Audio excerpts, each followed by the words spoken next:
BMRforum.com and BMRodds.com. What is going on, boys? What is going on? Bobby FK back today with another episode of The Lobby, episode number 27. First off, the man with the little bit of a wild haircut today. What's going on with the hair? Sammy? Whoa. Sam's in charge. What's up, Sammy? What's going on, Bobby?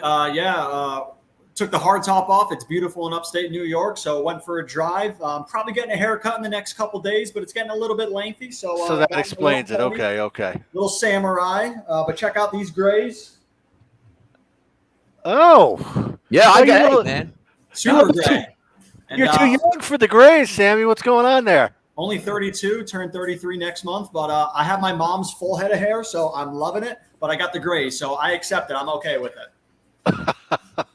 All right. And then the man with no obvious gray hair, Donnie right side. Donnie, what's up? Look, man, 45 years old, little with the grays. What I say when I get a haircut, though, is I'm just happy I have to get a haircut because it continues to grow. So, hey, so if you're getting gray hair at 32 and you stay full head of hair for the rest of your life, that's a big win, baby. That's a big win. Absolutely.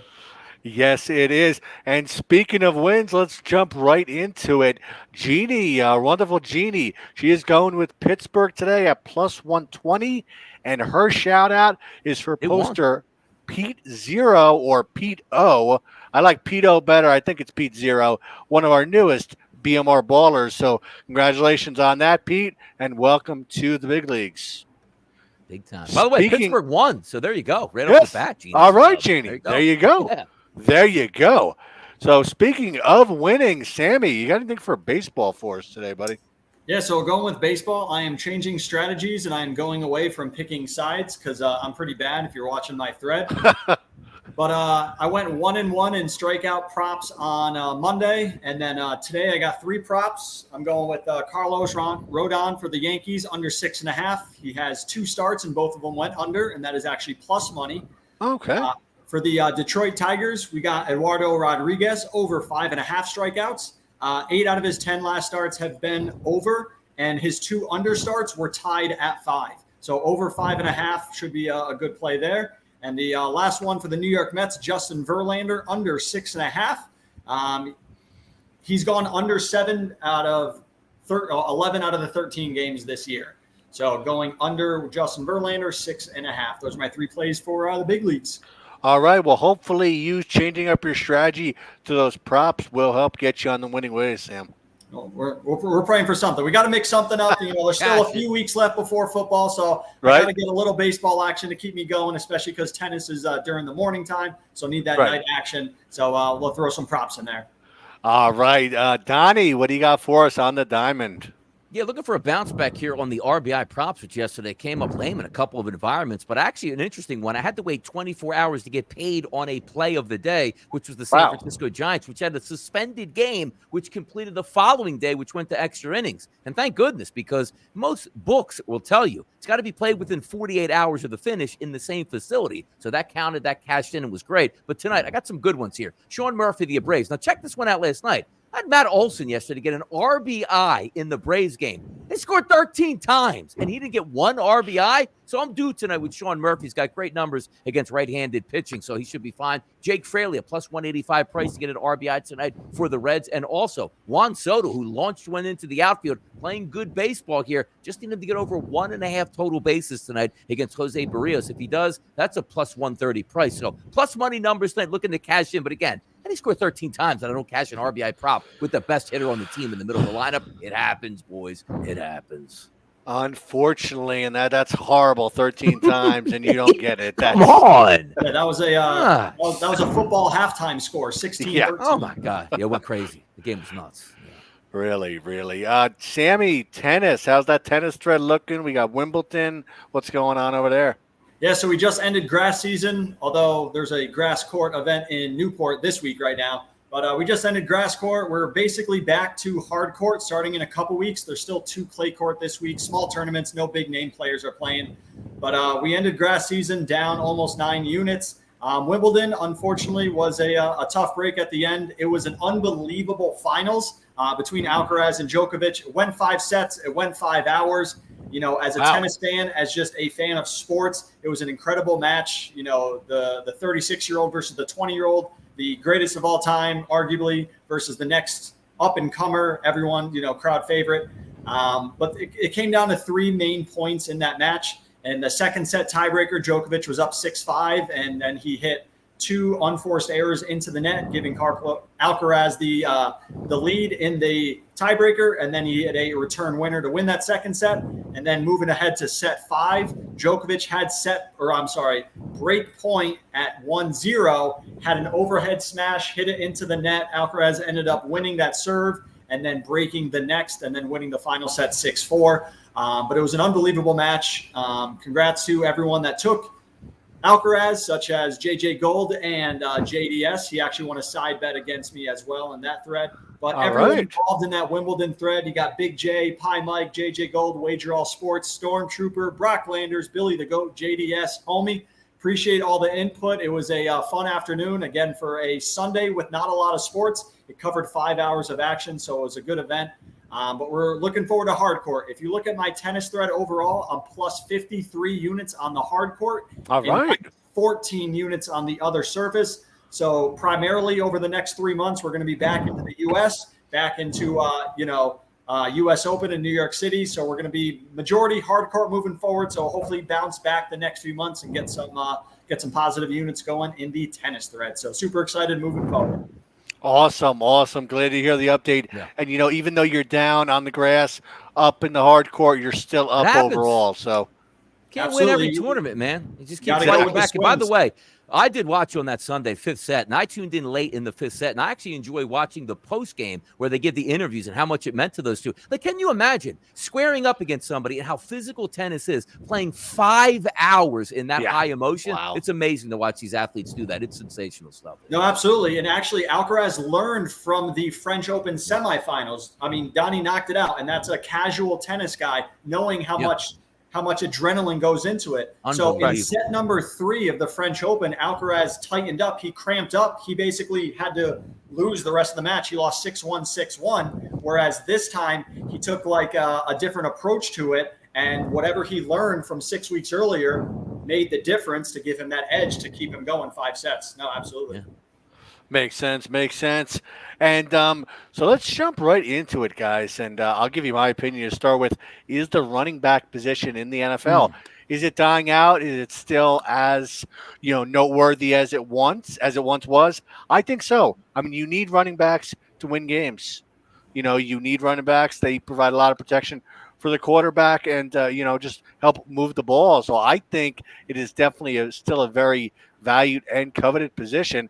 And I think they should be paid accordingly. Sammy, what do you think on this? No, absolutely. A couple points to look at, though, when you look at running backs. The unfortunate part with running backs is that there's only 2 maybe per team, right? You're supposed to have 3 or 4 in the depth chart, but there's obviously a number 1, maybe a number 2. They're probably not working a 3-back system. So if you have 32 teams times 2 major running backs, that's 64 players, right? Now, in the last 3 years, 58 running backs were drafted into the NFL. Now, let's just say that 32 of them were good. That's 1 per team. And that's over a 3-year cycle. And that 3-year cycle is going to hit every 3 years. Now, when you look at wide receivers, there's 4 or 5 of them that are playing per game. Running backs, there's 1 or 2. So the pool of wide receivers is 2 or 3 times the need for running backs. Now, running backs should be paid, and there is a need for them. I don't think people are debating if there is a need for running backs. It's to pay the veteran players. When you have running backs on rookie contracts for the first 3 or 4 years, then they're not as valuable anymore because the next 3-year cycle is coming up. Right. Those players at 29 years old that are starting to get the super max contract aren't getting paid because the next batch is in. Whereas wide receivers, there's 4 or 5 of them, they can get paid into their 30s, whereas running backs aren't. It's not the debate of is there value, it's getting the veterans paid. Understandable. Donnie, what's your take on this running backs? Yeah, they're not going anywhere, Bobby, at this point. But, I mean, Sam brought up some really good points there. You take a look at the running back position where the problem is technically they're all so talented at that position where you do feel that sometimes they're interchangeable. Now, there are other upper echelon tier guys, the Christian McCaffreys of the world. We get that here. But if you're looking in totality, it's more of a passing league. Back in the day, as I like to say, in the 1980s, if you had 80 plays a game, most teams like, hey, I'd love to rush the football 55 times out of those 80 plays. Now it's a complete role reversal. We're throwing the football more, and rightfully so. That's how you score. You basically run the football to kill the clock at the end of the game. But let's also be honest, though. When you get a running back now, a lot of carries in the game is 15. It's not like a wide receiver. You catch the football, you're getting tackled by a 180-pound defensive back one-on-one. You're running into the teeth of the defense, defensive ends, defensive tackles, linebackers. That lifespan is short. If you get 4 to 5 years as a running back in the NFL, you're lucky to do that. And as Sammy pointed out, then the next crop of running backs comes through and replaces you here. It's a tough scene they're getting caught up with. Keep in mind, the NFL is cyclical. The running game will always be there, and maybe a coach comes in the future and goes, hey, I'm able to abuse this, and we're going to get back to running the football. We'll see if it happens, but there is a need for running backs to stay, but that pay scale is dropping for a reason. Thank you both. Thank you, guys. And let's keep on football since we're talking about it. Let's move over to the fantasy side of things. What websites you guys like? What styles of play do you like? Me, I just like, the traditional way that the fantasy football game is played. There's other styles where you can do the PPR, which are points per reception, but I just like the traditional way. And, growing up 15, 16, before I got into the sports betting more side of things, I was more into the fantasy with Yahoo, ESPN. Those are probably two of the most popular ones. Sammy, do you do much fantasy? If so, what style do you like? What website? Big in the fantasy. Actually, tonight I have my home league draft pick video that I'm making. We're shuffling up the cards and we make our draft picks. I am in 4 leagues on ESPN.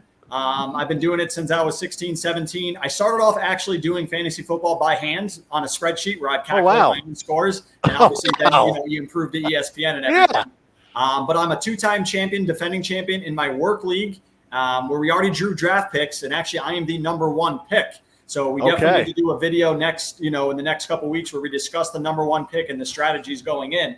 But I'm also in a new league this year, which is an interesting style. It's called the Guillotine League. So there's anywhere between 12 and 15 teams per league. Now, you draft your team, and each week you play against everyone. The goal is to not score the lowest points of the year. Whoever scores the lowest point is eliminated. Their whole team goes into the free agent roster, and then you have $100 per year to use as free agents to strategize how you want to use your free agents. And the next week, a team is cut. Their whole team goes into the pool. So it's a really interesting style. It's a different style. Yeah. And then the other style, which I haven't done, is an auction draft. And those can be really exciting as far as an auction draft. Those can last hours and hours because all you got to do is just click that button, raise that bid with a second to go. It resets the clock. And then, so it's a different strategy for drafting for sure. Definitely. Well, that guillotine style definitely sounds. I personally have never heard of that before. So there's no head-to-head weekly matchups. Nope. So basically, you're just going against everyone just to not score the lowest. Okay. And then the strategy is using your free agent budget to move. Yeah. When you're going to use it, when you're not going to, then if you're going to outbid someone or how much you're going to use. So it's a game within a game every week. Donnie, do you play much fantasy? Right now, I don't. But if you go through the evolution of fantasy football, like when I was back in high school in the mid-'90s, that's when we really started to get hot right through college where, and again, as Sammy's talking about, we didn't have any websites back then. So we basically had like 8 guys in a league, and you would like post it on the wall at like the fraternity house of who's actually in first place, second place, and third place on a week-to-week basis. Then the evolution comes. You get into the money leagues and ESPN. And I remember being in ESPN leagues where I paid like, I don't know, $20 as a registration fee, didn't get any prize money out of it, but loved it equally there. And then all of a sudden, here comes the DraftKings and the FanDuels here, which I every single week get in the millionaire contest. Now, granted, how hard it is to win, but it's so fun. The energy of like you watch, it's 102, and your guy scores the first touchdown of the day. Like, oh, let me check. Look at that. It's $1 million on the screen. Now, granted, in the next 3 plays, it changes and you're off of that. course. But I absolutely love the Millionaire Maker. Not so much the leagues itself, since legalized gambling and offshore markets are fantastic now. But fantasy football is always going to have a great place. It's always a great time. All right. Thank you, Sammy. Thank you, Donnie. Moving on, guys. Let's talk a little baseball. Specifically, let's talk the LA Angels and Ohtani. I mean, should he be traded? Should he not be traded? August 1st is the trade deadline, so it's coming up here in the next couple weeks. I personally think he should not be traded. I know he wants to. Obviously, upper management does not want to lose a star player like him, both in ticket sales and just overall play. I know the Angels are struggling. They're quite a few games back in any playoff hopes, but you never know what can happen. So, Sammy, what do you think? You think he's going to go? You think he's going to stay? What's your take on it? I mean, I personally think that he deserves to go as a human being, as a player. He's going to get the same treatment as Mike Trout. Listen, guys enjoy producing good stats, but they want to win. You know what I mean? And this guy has been there enough. He's about to be he's minus 10,000 to win the MVP for, American League. And he has a strong potential to win the Cy Young Award as well from the other side. There's been no player ever like him that has the ability to hit the ball and to pitch the ball. They already wasted Mike Trout's career. You could argue that Aaron Judge is getting a similar treatment in New York because they haven't made it to the World Series in the last however many years. The big question I think is where he would be going to. The front runner might be the Yankees because they have the most money, but is he the right fit for them? And would he move the needle? Do the Angels trade him? 50-50. I think the odds are actually minus 115, minus 105. Should he, as a fan of the game or as a fan of him as a player, does he deserve better? Yes, he does deserve it. All right, Donnie, what do you think? You think he's going anywhere? It'll be an interesting one here because I think it's up to Ohtani to let that organization know, hey, in the offseason, I'm going to go to the highest bidder here, and I want to win, is what he said. I want to win more now than ever, as he said. So if you tell the Angels that and they keep him for the remainder of the year and don't make the playoffs, that's their fault. Because you can get 3, 4, 5 top prospects from an organization to come back if you keep Mike Trout and Anthony Rendon to try again over the next couple years. Now, look at this. We might be talking about the most talented Major League Baseball player that's ever played. Well, Donnie's only been there 4 or 5 years or 6 years, whatever, in Major League Baseball. I mean, there's been the Babe Ruth of the world, Willie Mays, Barry Bonds. We've never seen a guy that can be at a pitching level to be a Cy Young candidate and be the best hitter in the league. He's hitting over 300. He leads the league in home runs. He leads the league in triples in the American League. It's not like he's a tiny guy like 5'11". He's a big human being, and he's starting to turn the gas on right now. I don't know if he leaves there, but Sammy brought up the New York Yankees. They would have made a lot of sense, but now they're starting to fall back. The goal was to be like, what? Go out to Los Angeles, pound the Angels, and bring Ohtani back with you on the jet to the Bronx. Doesn't look like that's going to be the case, but it was up to me. If I'm the Angels, I would trade him because I don't think he's going to be there in a playoff run this year for the Angels. And at the end of the season, there's big money teams. Look at both New York Mets and the New York Yankees who go, we have endless cash. He's probably going to go to one of those places if he's a true free agent. All right. Thank you, guys. And, I know everyone here, Donnie, you got in it. Sammy, you got in at our poker events over this season number 3. Quick tease for everyone out there. I don't know if I'm supposed to say anything yet, but we are going to be coming back with a season 4 of poker here pretty soon. I know you both are going to be excited about that. And BMR, I know you guys are going to be excited. Poker will be returning. We're going to have an announcement here in the next couple weeks.